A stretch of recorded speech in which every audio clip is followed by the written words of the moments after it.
कमलासुर ने देव माता देवी अदिति का अपहरण कर लिया। अब उन्हें मुक्त करने का उपाय भी आपको ही बताना होगा। ये न भूलो गौरी कि देव माता देवी अदिति सूर्यदेव, इंद्रदेव और महोत्कट जैसे पुत्रों को जन्म देने वाली महान माता है। उनका अहित करने की शक्ति संसार में किसी के भीतर नहीं है। उन्हें शीघ्र ही मुक्ति मिल जाएगी। हर हर महादेव, जय जय शिव शंकर। हे देवाधिदेव महादेव, देवी अदिति का आर्तनाद स्वर अभी भी मेरे कानों में गूंज रहा है। महोत्कट की माता होने के नाते कमलासुर उनसे प्रतिशोध लेना चाहता है। महादेव, हे महादेव, देवी अदिति की रक्षा करें महादेव। हमें कमलासुर की दुष्टता और स्थिति का ज्ञान है ऋषिवर, परंतु आप चिंता ना करें। जो कुछ भी हो रहा है वो श्री महागणेश की इच्छा के अनुसार ही हो रहा है। हमारा वरदान श्री महागणेश की इच्छा को पूरा करने में सहायक सिद्ध होगा। परंतु महादेव, देवी अदिति का सम्मान, इस घटना से देवी अदिति का सम्मान और अधिक बढ़ जाएगा। एक दुष्ट की दुष्टता का अंत करवाने की निमित्त बनकर वे संसार की सभी माताओं की आदर्श बन जाएंगी।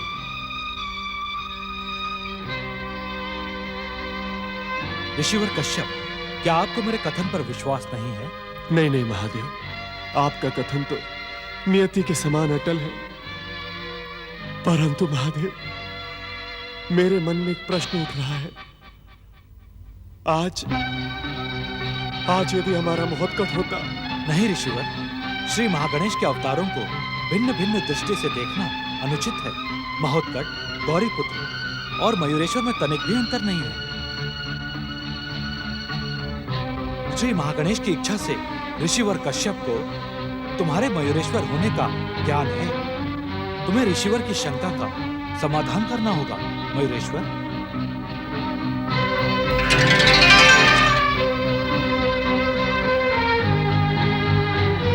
मैं आपको वचन देता हूँ ऋषिवर कि माता अदिति को मुक्त कराने के साथ मैं दुष्ट कमलासुर को उसकी दुष्टता और पापों का दंड दूंगा। मैं आप सबके आशीर्वाद से ये सिद्ध कर दूंगा कि परम देव श्री महागणेश के अवतारों में तनिक भी अंतर नहीं है। मयूरेश्वर, कमलासुर ने एक नहीं अनेक अपराध किए हैं। उसके अपराधों का दंड उसे मिलना ही चाहिए। निश्चिंत रहो गौरीपुत्र, पातालवासी कमलासुर का अंत पाताल लोक में ही होगा। उसका अंत देखकर पाताल के अन्य असुर अपनी आसुरी इच्छा को पूरी करने के लिए पृथ्वी पर आने का साहस ही नहीं करेंगे। परंतु इतना ध्यान अवश्य रखना मयूरेश्वर कि कमलासुर को दंडित करने के साथ ही तुम्हें पिताश्री भगवान शिव के वरदान की भी मर्यादा रखनी है। कमलासुर के वरदानी महल शिव कृपा से मैं कमलासुर के वरदानी महल के रहस्य से अनजान नहीं हूँ। जय जय श्री महागणेश।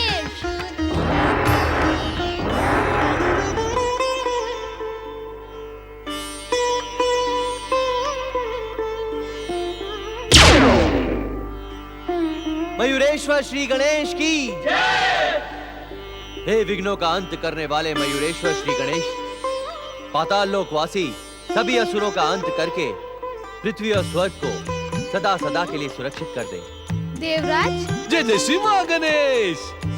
प्रणाम प्रभु। हे प्रभु, परम देव श्री महागणेश की इच्छा और देवाधिदेव महादेव के आदेश से आप पाताल लोक जा रहे हैं। प्रभु, दुष्ट कमलासुर की दुष्टता का अंत आपके ही हाथों से होगा।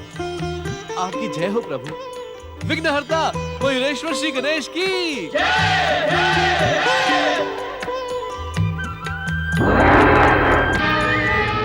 भक्ति का पाखंड करने वाले दयासुर, परम गणेश भक्त बनकर भी तुम असुर ही रहोगे।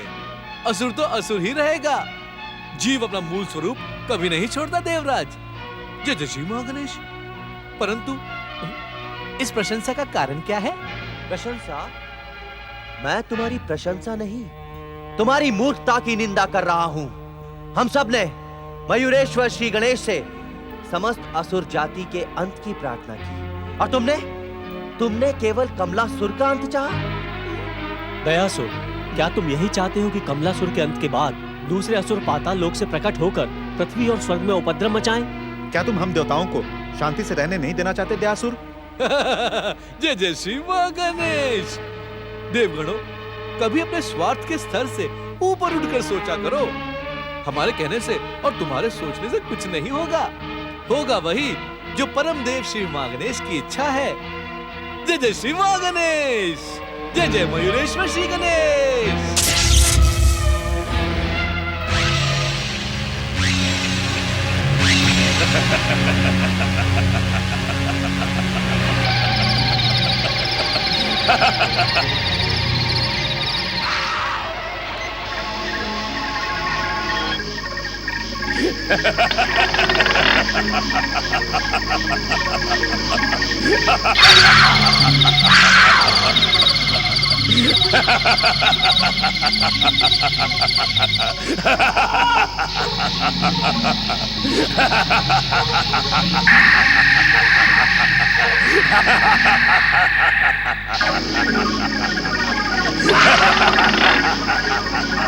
परमदेव श्री महागणेश, पुत्र महत्कंठ, मेरी रक्षा करो।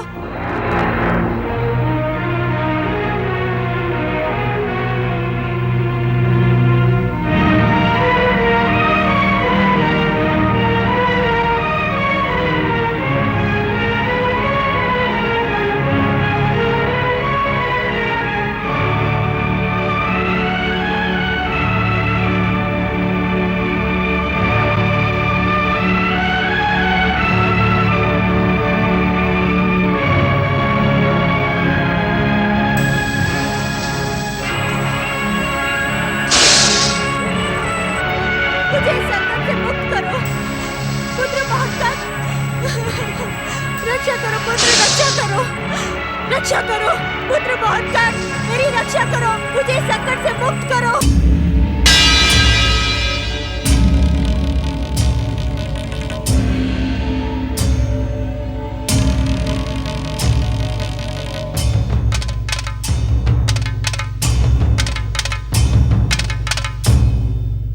आज्ञा असुरराज। सुरा और सुंदरी का प्रबंध हो। आज हम बहुत खुश हैं। जाओ। जो आज्ञा असुरराज।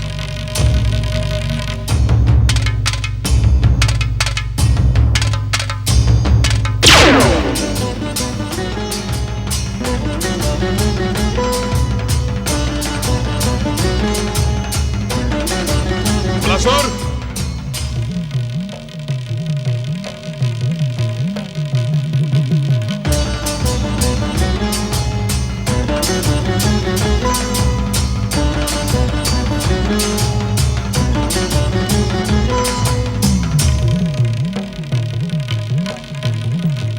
ठहरो। दैत्य गुरु शुक्राचार्य, आप इस समय? सुंदरी, तुम जाओ, मुझे इस कमलासुर से गुप्त और आवश्यक बातें करनी है।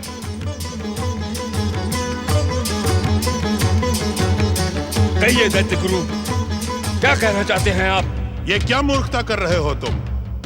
भगवान शिव ने तुम्हें प्रतिशोध को भूलकर वरदान का सुख भोग करने की आज्ञा दी थी। आज्ञा? किस आज्ञा की बात कर रहे हैं आप? मुझे अपने शत्रु गजमुखी गणेश से प्रतिशोध लेना है, बस। इसके सिवा मुझे कुछ याद नहीं। भूल जा अपने प्रतिशोध को और देव माता अदिति को आदर, सम्मान, सत्कार और क्षमा याचना के साथ ऋषि कश्यप के आश्रम में पहुंचा दे। ये दैत्य गुरु शुक्राचार्य की आज्ञा है। आपकी आज्ञा?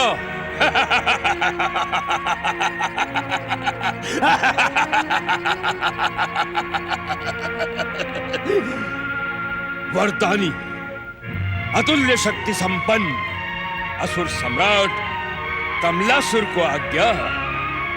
धन्य है तुम्हारा साहस शुक्राचार्य, धन्य है तुम्हारा साहस। इस साहस का तुम्हें पुरस्कार मिलना चाहिए। हाँ, आश्चर्य से क्या देख रहे हो दैत्य गुरु? मैं तुम्हें पुरस्कार दे रहा हूं, तुम्हारे साहस का पुरस्कार, कमलासुर को आज्ञा देने का पुरस्कार। किंतु यह साहस तुमने नहीं किया, तुम्हारी इस जीभ ने किया है। यदि मैं इसे ही काट दूं तो? मूर्ख, क्या तू ये नहीं जानता कि अपने गुरु का अपमान करने वाला कभी सफल नहीं होता?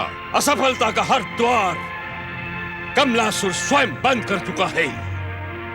इस बार तो मैं तुम्हें क्षमा कर देता हूं शुक्राचार्य, और यदि भविष्य में तुमने मेरे कार्य में हस्तक्षेप करने का प्रयास किया तो मैं तुम्हारा भविष्य चौपट कर डालूंगा। अब जैसे आए हो वैसे ही वापस लौट जाओ। जाओ। अपने शुभ चिंतक गुरु का अपमान करने वाले दुष्ट अहंकारी मूर्ख कमलासुर, तेरा प्रतिशोध कभी सफल नहीं होगा। असफलता के अंधकार में मरकर भी तेरी आत्मा अनेक कल्पों तक भटकती रहेगी। ओम नमः शिवाय। मेरी नहीं दैत्य गुरु शुक्राचार्य, मेरी नहीं, मेरे शत्रु गजमुखी गणेश की आत्मा इसी पाताल के अंधकार में अनेक कल्पों तक भटकेगी, अनेक कल्पों तक।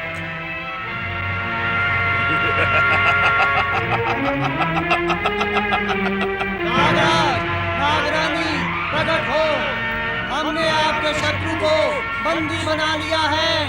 नागराज, नागरानी शीघ्र प्रकट हो। नागराज, हमारे परम मित्र कमलासुर का घोर शत्रु ये गजमुखी बालक यहाँ आ पहुँचा है। हमने इसे बंदी बना लिया है। तुम सबकी वीरता और पराक्रम प्रशंसा के योग्य है। हमें आज्ञा दे नागराज, क्या हम इस शत्रु को डस डस कर समाप्त कर दें? नाग और नागराज तो नागेश्वर भगवान शिव के सेवक हैं। हम इनके शत्रु कैसे हो सकते हैं? हे नागेश्वर भगवान शिव शंकर, अपने सेवक नागों का मार्गदर्शन करें। हर हर महादेव, जय जय शिव शंकर। हर हर महादेव, जय जय शिव शंकर। हर हर महादेव, जय जय शिव शंकर। हर हर महादेव, जय जय शिव शंकर। हर हर महादेव, जय जय शिव शंकर। नागराज वासुकी, जिस कमलासुर को तुम अपना मित्र समझ रहे हो, वास्तव में वो तुम्हारा मित्र नहीं, वो स्वार्थी और दुष्ट है। हमसे प्राप्त वरदान का दुरुपयोग करके उसने अपना अंत निश्चित कर लिया है। नाग और नाग जाति सृष्टि के पहले दिन से नागेश्वर शिव को अपना आराध्य मानती हैं। तुम्हारे आदेश पर नागों ने जिन्हें बंदी बनाया है वे शिवपुत्र के समान परम पूज्य श्री महागणेश के अवतार मयूरेश्वर श्री गणेश हैं। इनकी सहायता करना तुम्हारा धर्म है। शिवाज्ञा का पालन हो, शिवाज्ञा का पालन हो।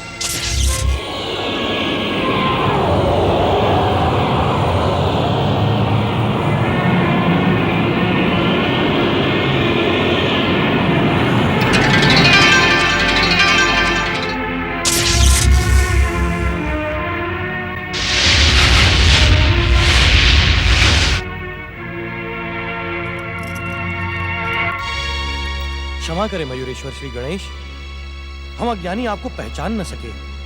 हमारी भूल को क्षमा कर दें शिवपुत्र। हम शिवपुत्र नहीं, शिवपुत्र के समान हैं। क्या आप भगवान शिव और माता गौरी के पुत्र मंगल मूर्ति श्री गणेश को नहीं जानते? नागराज होते हुए भी क्या आपने कभी अपने आराध्य भगवान शिव शंकर के पावन धाम कैलाश की यात्रा नहीं की? मैंने कैलाश की यात्रा अवश्य की है मयूरेश्वर, परंतु कभी भी माता पार्वती तथा उनके पुत्र श्री गणेश के दर्शन का सौभाग्य नहीं मिला। मित्रता के नाम पर भोले भाले नागों को छलने वाला दुष्ट कमलासुर महान ऋषि कश्यप की पत्नी और परम देव श्री महागणेश के महोत्कट अवतार की माता देवी अदिति का अपहरण करके लाया है। मैं उन्हें स्वतंत्र कराने यहाँ आया हूँ। परंतु हमें सत्य से परिचित नहीं थे और शिवाज्ञा के बाद तो विचार की आवश्यकता नहीं है। हम हर प्रकार से आपकी सहायता करेंगे, परंतु आप रुक क्यों गए नागराज? निसंकोच अपनी बात कहें। श्री गणेश, कमलासुर ने देवाधिदेव महादेव भगवान शिव से ये वरदान पाया है कि उसके महल में जो भी शत्रु भाव से प्रवेश करने का प्रयास करेगा तो वो भस्म होकर राख का ढेर बन जाएगा। यही मेरी चिंता का कारण है। अब माता अदिति को स्वतंत्र कराने के लिए महल के भीतर प्रवेश कैसे करेंगे? आपने कमलासुर से शिव शंकर का वरदान तो सुना, परंतु उसका अर्थ नहीं समझा। अर्थ? हाँ, इस वरदानी महल में शत्रु भाव से प्रवेश करने वाला भस्म हो सकता है, परंतु मित्र भाव से प्रवेश करने वाला नहीं। परंतु आप तो शिव वरदान की मर्यादा रखने के लिए हम महल के भीतर प्रवेश नहीं करेंगे। आप सब कमलासुर से मित्र भाव रखते हुए पहले के समान महल के भीतर प्रवेश करें और आवश्यकता पड़ने पर मेरी सहायता करें। जो आज्ञा मयूरेश्वर श्री गणेश।